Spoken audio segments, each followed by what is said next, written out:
So we are live. Nobody watching yet. That's okay.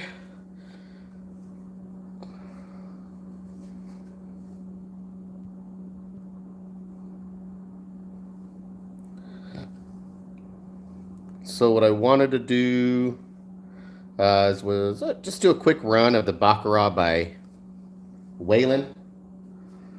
Um, but I myself have a couple of different tweaks. So bear with me, just kind of playing it out, learning it again myself. And we'll see. Been here for maybe like 15 minutes or so. I know there's a few lives coming up.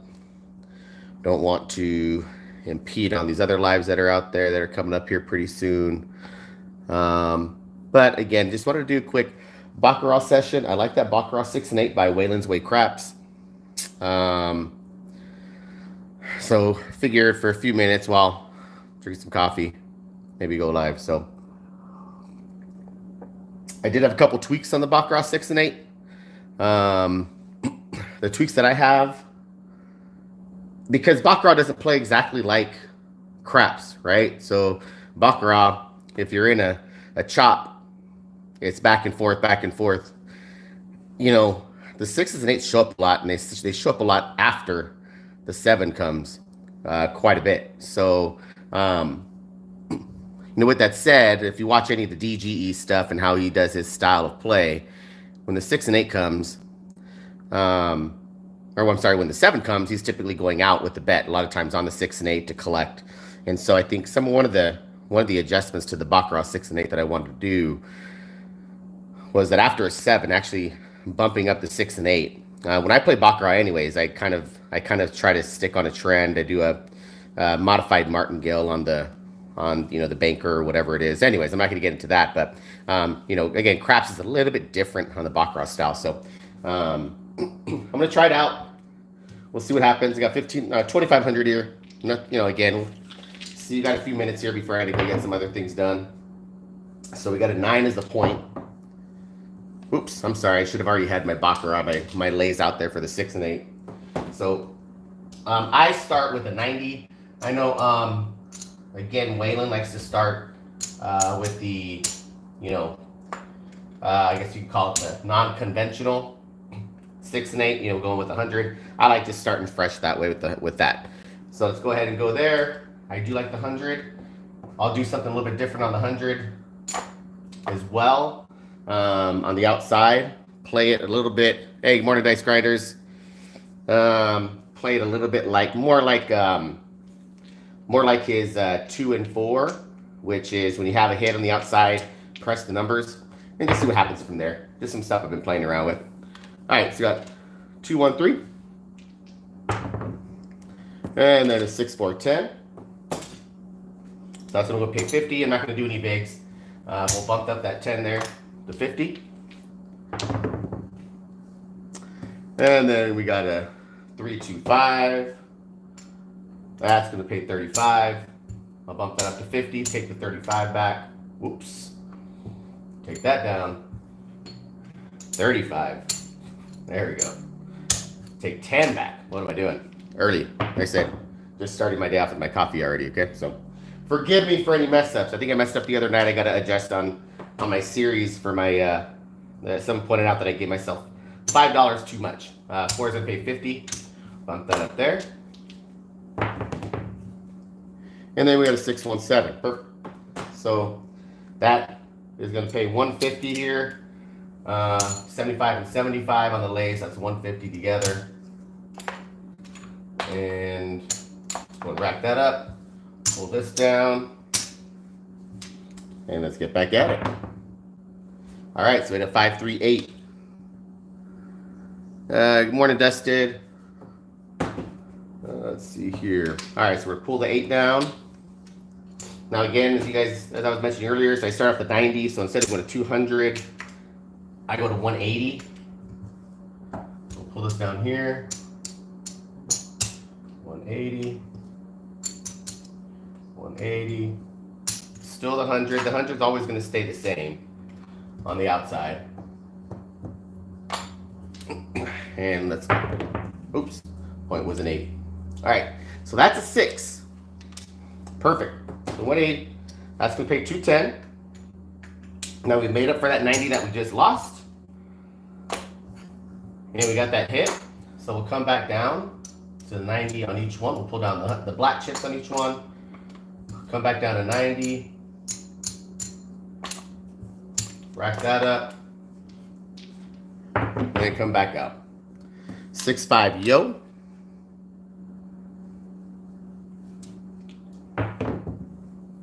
5-3-8, that's the point. Now I don't like those. I don't like getting a come out 7. So I know Waylon's like always leave the 6 and 8 on. If I have the 6 and 8 on, I'm gonna leave those off with the puck. If I have them on the place, a little bit different than when I was on the lay. All right, 3-1-4.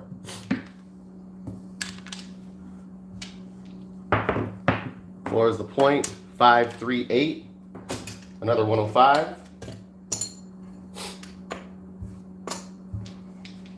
So I can already tell here we're in profit. 4-2-6. Another 105.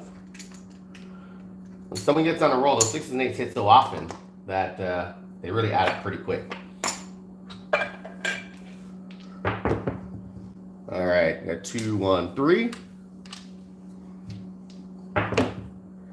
Kind of want to get a 7 out so I can show exactly kind of what my process is and what my thoughts are. So not hoping for a 7. Let me put that 25 on that 5 there. But it would be nice to see it. 6-4-10. I'm gonna pay 50. Go. Aces. 6-4-10. Perfect. So that's gonna pay 100. I'm just gonna take that all the way up to 100.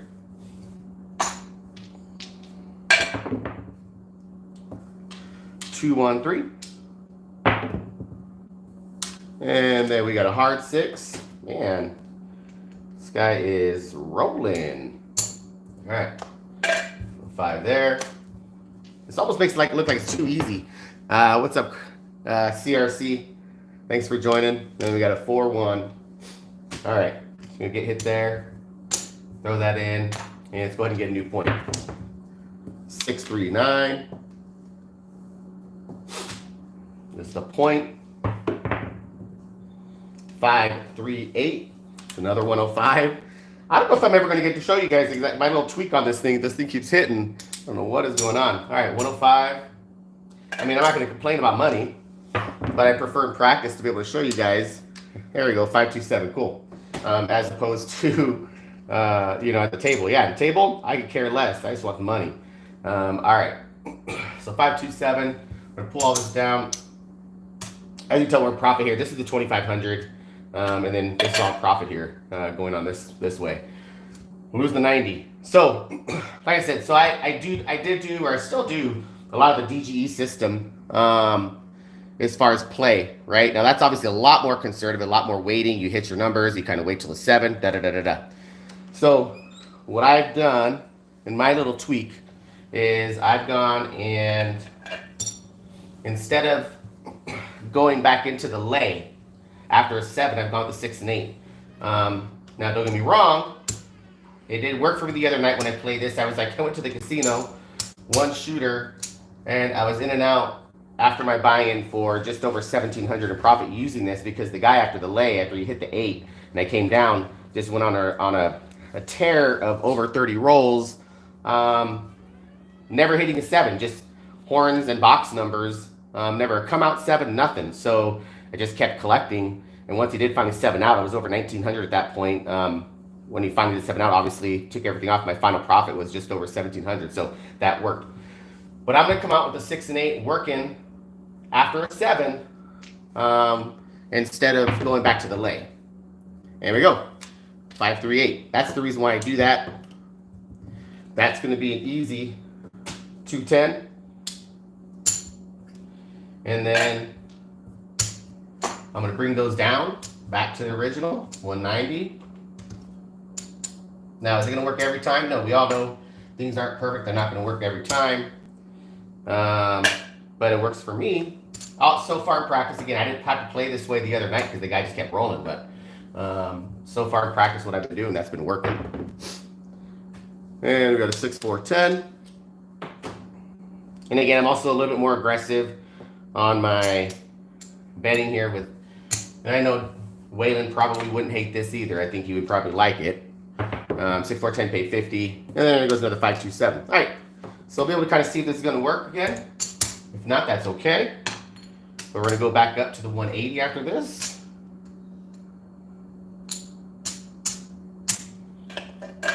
And see if we can get another hit, get back in the game here.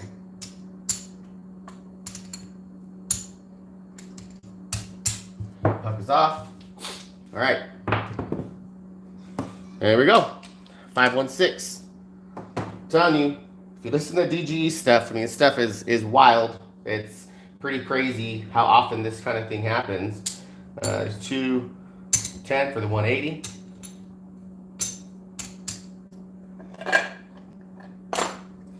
And it's easy money most of the time. Now, if I would have got hit, I would have went up to the leg. If you're curious, like, hey, Anthony, what would you have done? So I would have gone up to the lay after that, just to follow that process. But that's how easy it is, man. And we got 3-2-5. Gonna pay 35. With the 5s and 9s, you know, I like to actually press those on the next one. If I were to win 70, 5-1-6. I would actually press it to 100. Kind of do the rack to black, the rack two blacks, the G money move from White Crap Shooters. I like racking black chips. I think we all do. So if I can get a couple hits and get there, I'll take it. All right, 6-5 yoke. 5-3-8. And that's a leaner, but that's a 1. So that's a 2-1. And 5-2-7. So we'll try this one more time, see what happens.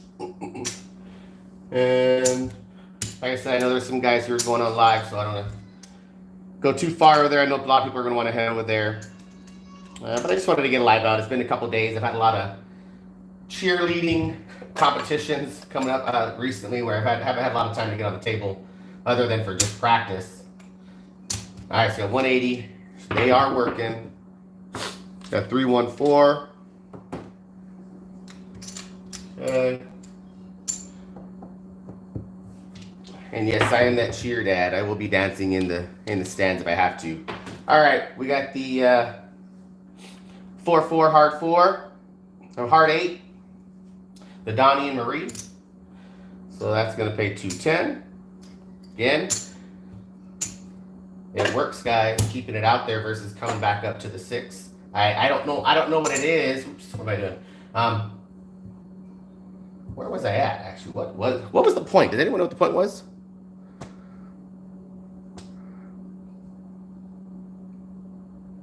What was the point? I think it was a 4, right? Let me know what the point was. I forgot to mark it. I'm just talking too much. All right. It was a 4. I could be wrong. If you guys know, let me know. That's the hard 8. I'm going to pull that back down to 90. Let's see. 90.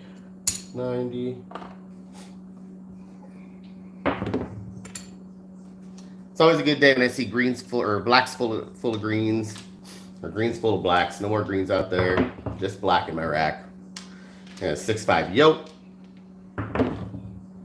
And another 6-5 yoke. Yeah, easy 4. Okay. Thank you, Dustin. That's what I thought. Sorry about that, guys. 6-1-7. So there we go. 7'd out. That was a quick, 15 minutes. Kind of just wanted to get on and show what my tweak was again. So after a 7 out. So again, when I play Baccarat, And if I lose 15 bucks, say playing the banker, I'm coming back out with 35.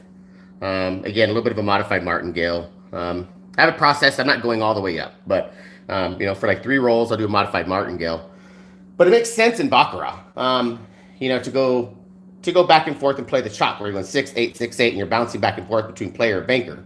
So in this case, lay and place. The problem with craps, it's not a problem, but is that the probability that 6 and 8 come back out again is it happens. So a lot of times in practice, I'm freaking whacking myself by going back up into the lay after the 7 and the 6 hits, And it's like, what am I doing here? When I'm playing, and why not run the probability that's going to come up, which is most likely going to be 6 and 8. So that's what I've been doing, and so far it's worked. I'm not going to say it's very rare, but it's more often than not. I'm hitting the 6 within a couple of rolls, and then getting my money back and pulling back down. So, again, it's not always going to be perfect, but, well, so far in practice, it's worked often, at least for me on my table. And right there, 15 minutes, an easy 505 bucks. I love the Wayland's way. Trust me. Again, the other night I went out, just was like, I'm going to try it out. Over 1,700 profit. Love it. But in true practice, you get the regular shooters at the table, they're going to 7 out. What are you going to do after that? Go back up to the 6 and 8? What if they don't 7 out again? What if it's not an immediate 7 on the come out? They hit a 6 or 8. You're pulling back down. The reason is here, you're going from 90 to 180. You're losing 360 on a 7. You're going back up here in the way I play to 270. And let's say you lose a 270. You come back down here, and let's say they don't hit another 6 or 8. You're at 360 each. You're losing 500. You're losing 720, right? That's a lot of money, and no amount of whatever you're doing is going to get you caught up. Now, doesn't mean it can't catch up. Again, we all know Wayland has shown it, but that's a lot of money. Why not take advantage of the fact that more than likely that 6 and 8 is going to come back out after the 7? Okay, so anyways, that's my little tweak on there. Again, the 5 and 9s that they hit, in the 4, 5, 9, and 10, I'm going where when I take that, I'll drop a quarter for each hit and take the rest as profit. I know I might not be getting as much profit, but I'm trying to just kind of take opportunity while I'm in profit. If I'm not in profit, I'm not going to do that. I'm going to continue to just collect until I am. And then obviously just press as you want. The 5 and 9s, when I get them, I'll press to 50, then press to 100, then collect 2 black and come back down to 40. 4s and 10s, press to 50, then press to 100. Same thing, collect 2 blacks, and then come back down to 50. Play how you wish, but that's just my little tweak. I appreciate you guys coming on and watching for this little bit. Let you guys get back to your day. Try to come out with some more videos for my income supplement series that you guys can check out. Like I said, just been a little busy with cheerleading and whatnot, being cheer dad. But, now that cheer, and that's not all over. I'll be in California this upcoming weekend, so no videos then. But, we're getting close to the end of cheer season. So I appreciate you guys sticking around. Appreciate you guys watching. If you guys got any questions, any comments, anything that you see that, hey, you might be able to tweak this and take advantage of even more, let me know. CRC, Dusted, anyone else out there, thank you very much for watching. As always, when you guys are at the craps table or at any table at the casino, make sure you guys are bringing the heat to the table. Have a good one, guys.